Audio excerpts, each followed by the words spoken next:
Sisi tuko na mpango. Kuna wale ambao wanasema kwamba upinzani Kenya haina mpango. Sisi tuko na mpango. Mpango wa kwanza ni kuondoa Mheshimiwa Ruto aende nyumbani.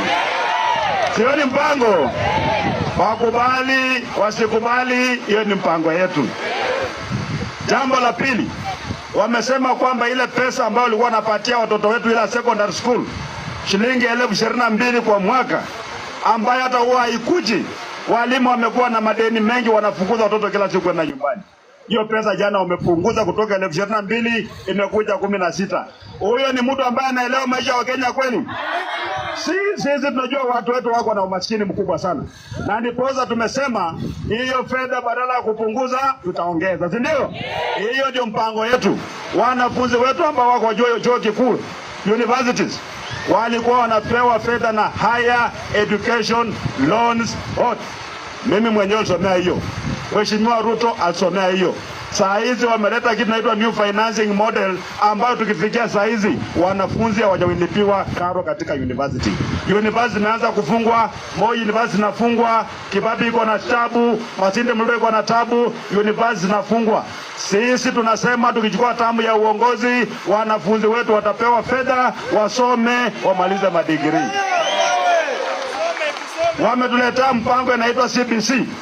Tukiingia kwa serikali, kitu ya kwanza kuondoa ni CBC, si ndio?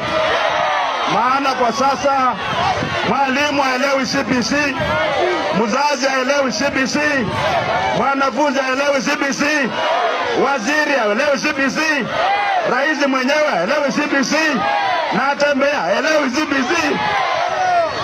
Hiyo tumekataa, si ndio? Tutaweka mfumo wa elimu ambao unajulikana, hata mtoto akitoka kwa elimu ya Kenya akienda ng'ambo, wanajua hii certificate iko na heshima. Kwa sasa wanasema mtihani haiko, mara wanasema iko, mara mtihani iko, mara haiko. Hiyo maana mnakubali kweli? Mheshimiwa Rais, hiyo ndio mpango yetu. Mpango ingine, sisi tunaheshimu maisha ya watu wetu. Hakuna siku vyombo vya dola, haswa polisi, wataambiwa kwamba watu wakienda maandamano wapigwe risasi mguu. Risasi sio mawe bila rais anafikiria. Ukipigwa risasi mkono hivi, hiyo mkono inaanza kuoza, itakuua. Ama itamwaga damu, yatoka kwa mwili yote, utafanya nini? Utakufa.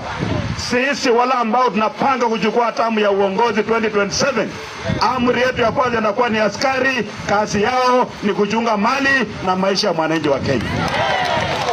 Na hakuna askari ambaye atakubaliwa kwenda na risasi, live ammunition, ataenda nayo kwa maandamano huko. Kama kuna maandamano, kama vijana wamebeba simu, wamebeba simu.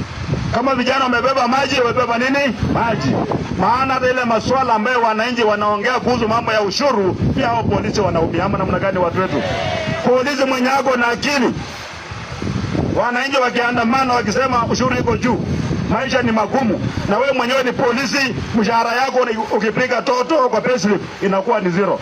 Unapiga mtu ambaye anakutetea, huko na akili kweli? Unataka ukiingia hapo, risasi yako unaweka kwa mfuko, unatembea na wananchi polepole. Ama namna gani? That's called using your head.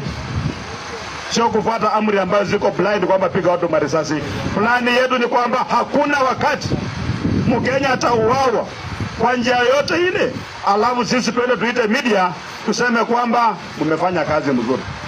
Hakuna kazi mzuri wakati Mkenya amekufa, wakuwe 60, akuwe mmoja, hata kama mmoja amekufa, is one life too many. Sisi tunataka ile mambo ya SHA tuondoe. Maana SHA imekuwa ni mzigo kwa mwananchi. Walitudanganya.